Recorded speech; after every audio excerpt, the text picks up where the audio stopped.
Good afternoon, folks. Welcome to another episode of Management Gamer Tea, or Coffee in My Situation. So, basically, just a recap of my week as it's been going on. We'll be playing Diablo 4 in the background. I'm almost done with Season 1, and when I finally finish Season 1, I plan on moving back to Baldur's Gate. Just between work and life and video games, juggling two different video games that require this much attention was just too much for me. So, get myself a dungeon situated here, and then we will move on with our chat. Alright, so like I said, a lot going on this week. Just to recap what we talked about last week. So I mentioned my co-host, Brownie. She's currently not sitting with me at the moment. She's not feeling well. And I mentioned last week that we had a vet trip coming up, and that was actually this morning. And we went to basically just go in and discuss with the vet how she's been losing a lot of weight. And in the process of the visit, she got x-rays and she got blood tests, and it came back that she has hypertrophic cardiomyopathy, which is basically an enlarged heart, or fluid around the heart. So we have to go see a specialist, and we had to leave her there for an hour or so with the vet so they could drain the fluid off around her heart. And hopefully tomorrow we'll go see the cardiologist, and they'll do a ultrasound, and we'll get some more information, some better news. So that's where we're at with that. So needless to say, both mine and Mismanagement Gamers' hearts are a little heavy, dealing with it in our own way. I came back from the vet while we were waiting for them to finish taking care of Brownie, and proceeded to have a very sizable lunch. I ate an entire bag of flaming hot Cheetos, and then a chicken salad sandwich, and I just was still empty. Just wanted to eat some more. And yeah, I know a lot of people eat their feelings, and it's not really good for you, but what can you do? I used to fill that void at one point in time with alcohol, and obviously that's not something that anybody should do. So, food, I guess, is a little bit better, but even that has its downside. So just, be careful. Talk to your loved ones if you're having issues or struggling with grief or depression or anything. That way you can deal with it in healthy ways. But I guess Brownie isn't feeling too good right now. She's walking around, she's investigating, drinking plenty of water, which is something we hadn't actually seen her do a lot of. So that's actually a good sign. I think maybe getting some of the fluid off around her heart that they drained off maybe made her feel a little bit better. Or maybe she's just dealing with the wooziness of the local anesthetic they gave her to pull that off. She's got a little shaved patch on the side. With the amount of fur that she has, it's very noticeable. But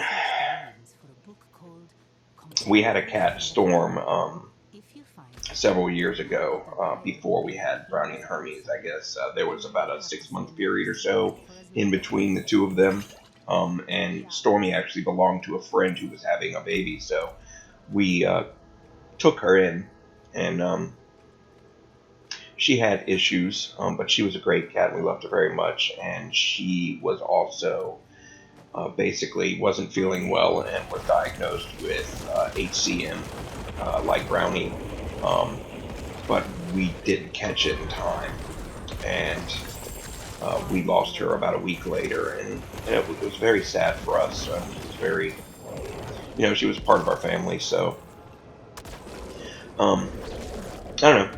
I guess that's probably why we're feeling this a little bit, and we're a little emotional about this a little bit more so. Um, but that's what's going on with her, and like I said, I know I mentioned last week, and some people had reached out and wanted to make sure she was okay. So there's that.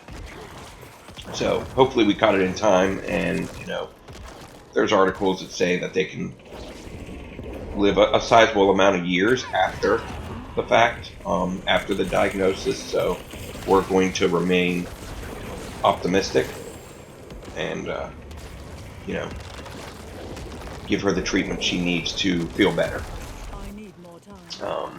So figured we'd get the sad and emotional stuff out of the way first. So that's actually the most recent. So I guess I'll kind of work my way back.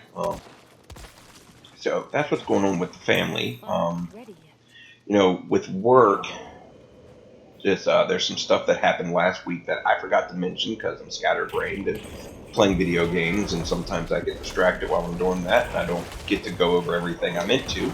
But one of the things that actually happened last week that I meant to talk about because I thought it was really interesting, really funny, is we actually had a guest who came through the line, and while they were in line, guest who had been there earlier actually walked in and was like talking to me and one of my other staff members over in the expedite position where we were getting food up for them.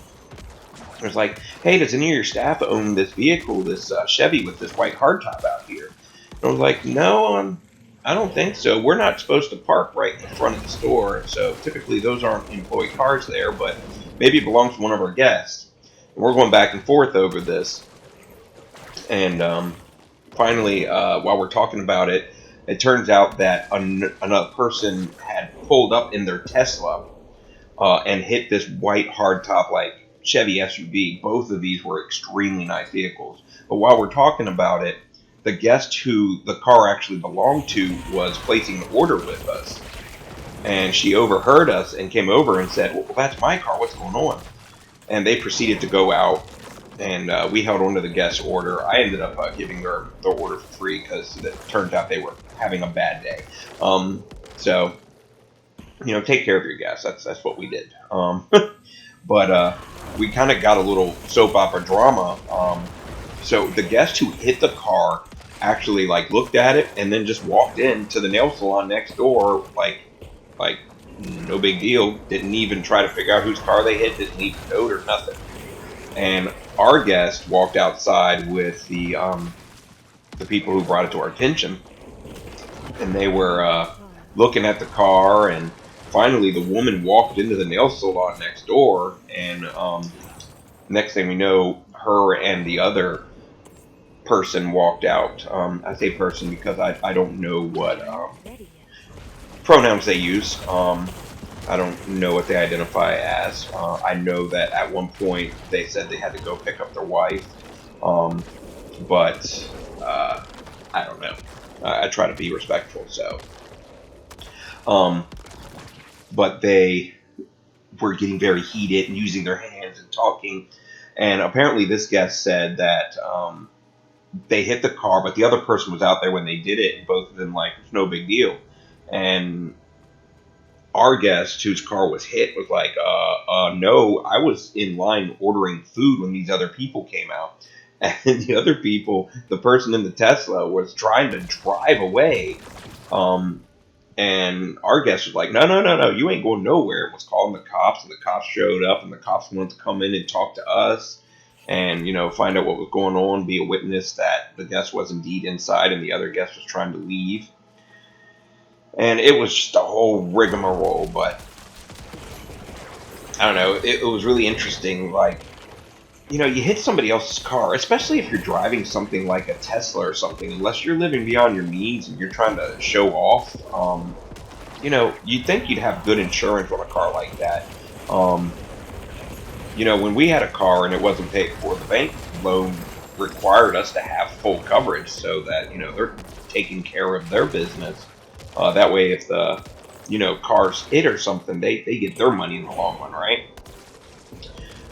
So I would assume the person had insurance, but who knows? Maybe they didn't. Maybe they were leasing the car and they were worried, or I don't know. I don't understand people these days. But if you hit somebody else's car, you have a duty to go find them and or wait or call the cops and get them there and whatever it takes.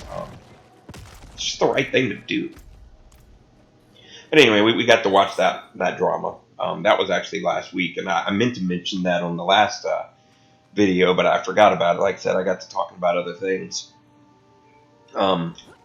This week in work, it was rough. I had one of my managers actually on vacation, and we ended up really short-handed on Friday night because we had a lot of call-outs, and we had already kind of underscheduled ourselves because I just didn't have enough staff members to cover it with all the vacations. I had the perfect amount of staff until you have a call-out, and we kind of always schedule a buffer, somebody to cover call-outs and whatnot, because in this day and age you have to, because people are sick or people can't come to work, especially if you're in like fast food or fast casual, where you might have a younger crew that maybe don't necessarily need to work. They might decide they have better things to do that evening than come to work. I'm not saying that that was the situation this time, but it does happen. So really rough week. We had the storm. I want to say it was tropical storm, or maybe it started off as Hurricane Ophelia, maybe, or Orpheus. I don't know. I don't really watch the news. All I know is a lot of people were coming in. I had to turn down the online system because we were just getting order after order after order. It wasn't really a dine-in situation, but it was getting busy, and we couldn't handle it with the staff we had. So, if you're looking for a job, don't go around saying there's no jobs out there, because people are definitely hiring. I know I'm hiring. Like I said, I'm not going to mention the restaurant I work at. I said I wouldn't do that. Sometimes I do complain, and I don't want people to get the bad idea about the restaurant I work at. It's a great place, and I love working there. They've taken really good care of me, but sometimes you got to vent, right? The rest of the weekend was just dreadfully slow, mainly because of the storm, I think. Friday, everybody was coming and trying to get to the grocery store and get themselves settled in for the storm, in case they lost power, I guess. And Saturday, they just stayed in. Nobody came out. So I'm assuming that's why we were so slow. And Sunday was just kind of a humdrum Sunday. The storm was over really by Sunday, so I guess people went out to church and then came to eat lunch afterwards. So we had a busy morning but a slow evening. Weather affects restaurants weird. In Virginia, when it snows, you get super busy. Like, people jump into their four-wheel drive and drive out. And I was talking to my staff about how weather affects people and business flow and all that jazz. So, the other thing that's going on at work right now is we actually have a home office visit coming up. And it's like a president and a vice president, or a regional manager, which at my last concept we called them regional vice presidents. I don't really know how this concept views them, but it's an uppity up. It's my boss's boss, and then her boss, and then that boss's boss. So it's like 2 or 3 steps up the chain. So going to be interesting. Me and my staff trying to get the place ready. I'm not much for dog and pony shows. I like to be transparent, and for the most part, I think my staff and I do a good job of making sure the restaurant stays at the level it should, highest level of food safety and sanitation.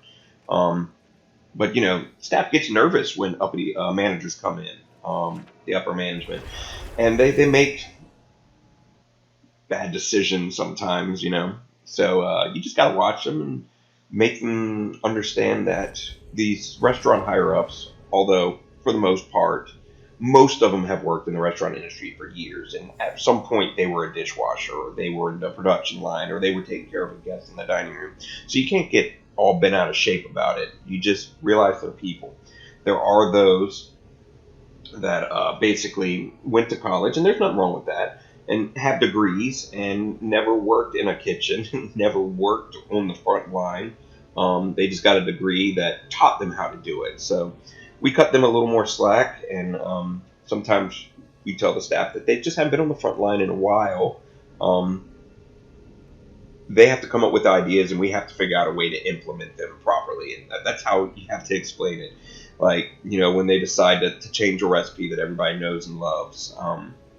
It may be for cost reasons. It may be because it provides a better product, but sometimes the steps that you take to get that product either slows down production until you're used to it and you're trained on how to do it, or, it just, you're so used to doing it one way that you just have a hard time accepting the new way, even though the new way may lead to better food quality and whatnot. So you have to explain that to staff and hope that they get it and can deliver when the home office is there.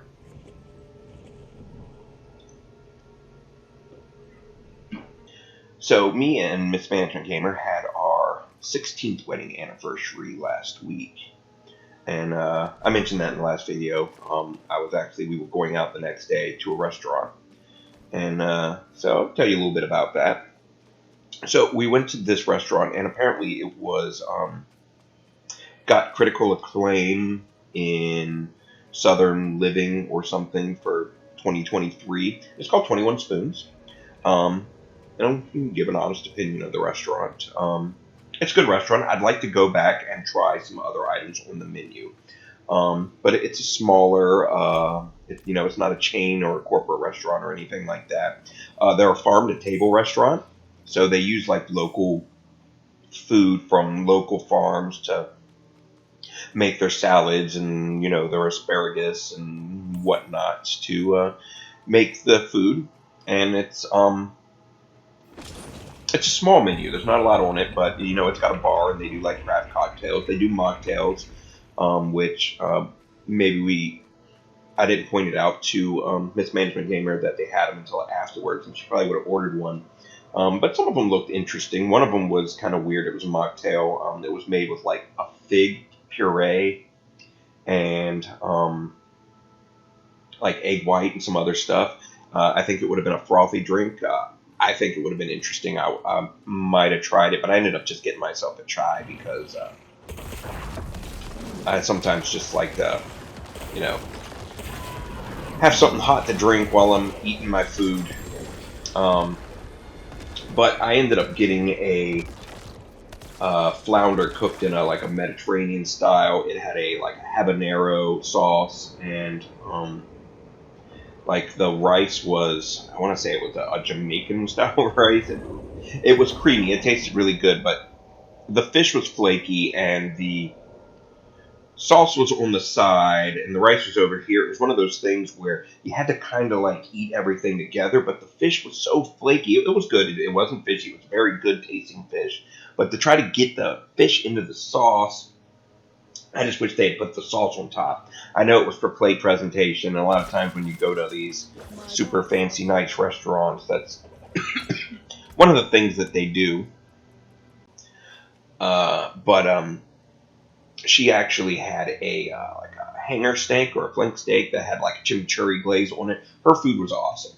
And I have to say that this is probably the first time in the 16 years of our marriage that we've gone out for our anniversary and she actually enjoyed her food more than I do. I have this distinct magical power about going to restaurants, looking at the menu, and getting really lucky about ordering something. And I hemmed and hawed over this menu because of some of the crazy stuff that happened. And I thought about it too much, and I ordered something. And I should have just ordered the first thing I looked at. And that's what I normally do, and I didn't do it in this situation. So basically, we sat down at the table, and they had it marked. They had her name on a little plaque for us when we got there, because we made reservations. And, sorry. We had reservations, and we got there, and the waitress walks up to the table, and she's trying to tell us about the specials, and we look up, and she has a hornet about this big in her hair, crawling around, and we're like, you got a wasp in your hair, you got a hornet. And she's like, oh, excuse me, I gotta go, and she walked away from the table. And that kind of is where we started off. But she did a good job. She was a good server. I don't really have any complaints about the service. We were like the first people in the restaurant. So one of the things that was distracting is it's one of those restaurants where it doesn't really have a server alley. It's kind of got a bar, and the servers get the drinks from there. So I guess while the servers are waiting for the restaurant to fill up, they're all back there talking about guests that they had over the week. And I know as a restaurant person, we all do it. We all talk about guests, but you probably shouldn't do it while you're in front of other guests. Now, I'm a restaurant person, so I don't care. I know how obnoxious guests can be. I know how great guests can be. You can interact with some guests that'll just really make your day. And you can have guests that maybe are dealing with situations in their lives that are making them have a bad day, and they don't know how to be polite to other people in that situation. And I'm sure there's people out there who are just crap and treat people like crap because that's who they are. But I try to think that those people are few and far between. And when somebody gives, restaurant employees a hard time, it's because they're having a bad day. That doesn't excuse it, but we try to be understanding and make those people's day a little better by giving them really good ice cream or really good pasta or pizza or tacos, whatever we're serving. Maybe it's comfort food, maybe it's chicken and dumplings. I don't know. But we're trying to make their life a little better. So when somebody's having a bad day at a restaurant, don't let it rub you wrong. Just go out and give them good service. Try to make their day a little better. But as an employee, we know you're talking about us as guests. um, it happens, everybody's seen waiting, so we know how restaurant people feel about restaurant guests. It's not a secret. It's not an inside joke. We all laugh about it, but you still don't do it.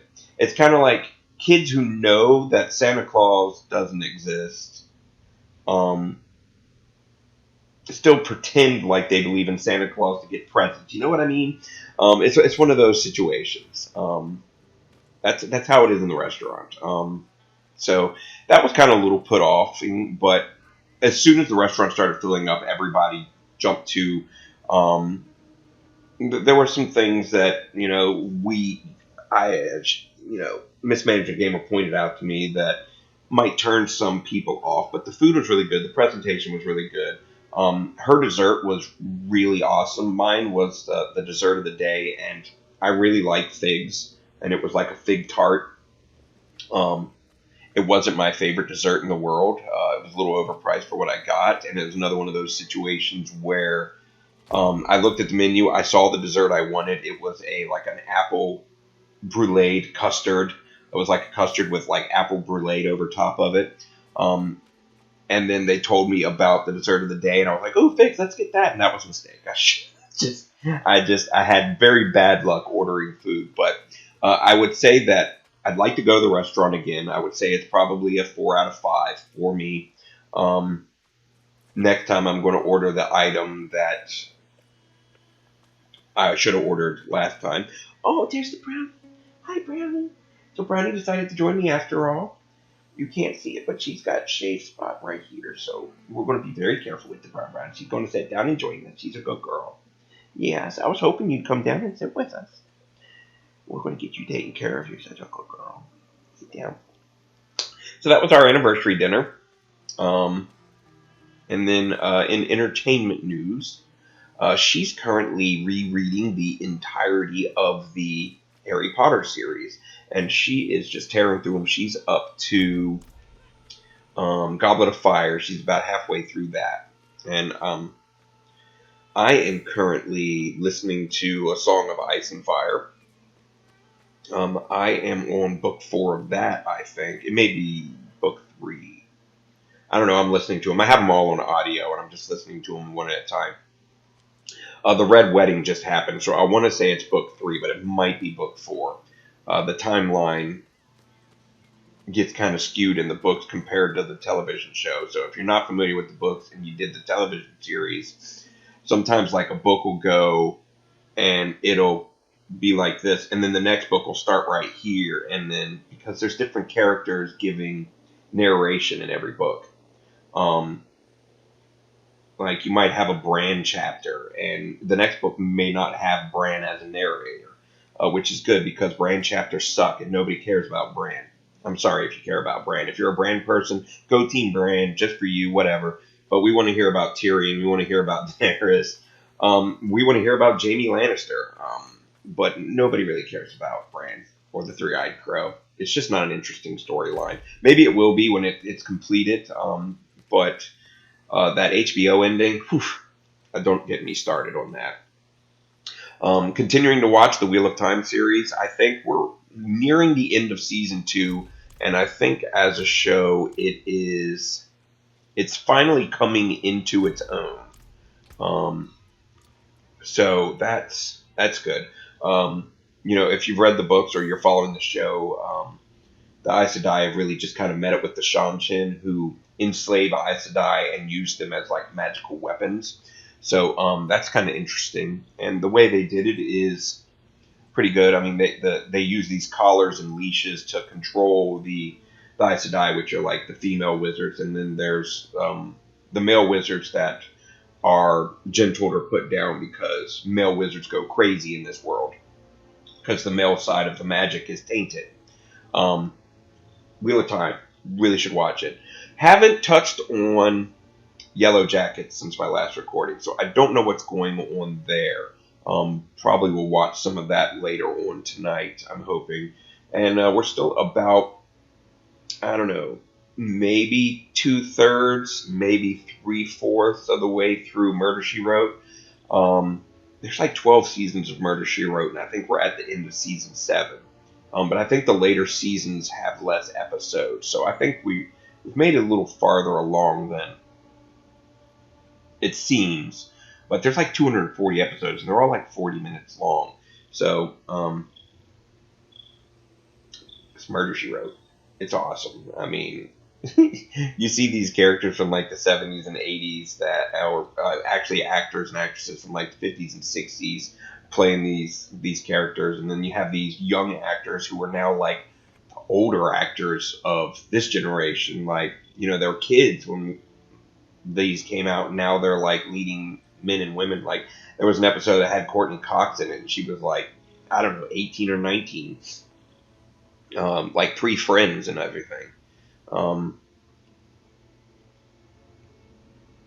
But yeah, it's just that's what's going on in life right now, and we're going to get our little brown taken care of, and we'll keep you posted on what's going on, and hopefully I'll have some more crazy restaurant tales to tell you next week, and more information. I'd like to go see Haunting in Venice, and I think we're planning on going to see that tomorrow, but now that we're going to take care of Brown tomorrow, we're probably not going to go see it, so there'll be a delay on that. But once I see that, I'll share you my thoughts on that, because I've been interested in watching that. I like murder mysteries. I like Agatha Christie. Murder, She Wrote is kind of like a Miss Marple knockoff. Hercule Poirot is, I can't pronounce that right, but he's one of my favorite detectives. He's no Sherlock Holmes, but Murder on the Orient Express, Murder on the Nile, all those, I really enjoy them, the originals and the remakes, but I'd like to go see this movie, so hopefully I'll be able to share information with that. And obviously this upcoming Wednesday is when the home office visit's going to happen, so probably will record that video on Thursday and let you know about what happened there and how my staff handled it. But anyway, that's it for today, and look forward to seeing you next time. Don't forget to like, subscribe, and share, and we'll see you then. Hey, Grandma, gotta get up. You're such a good girl. Yeah. Come on over here. Come on.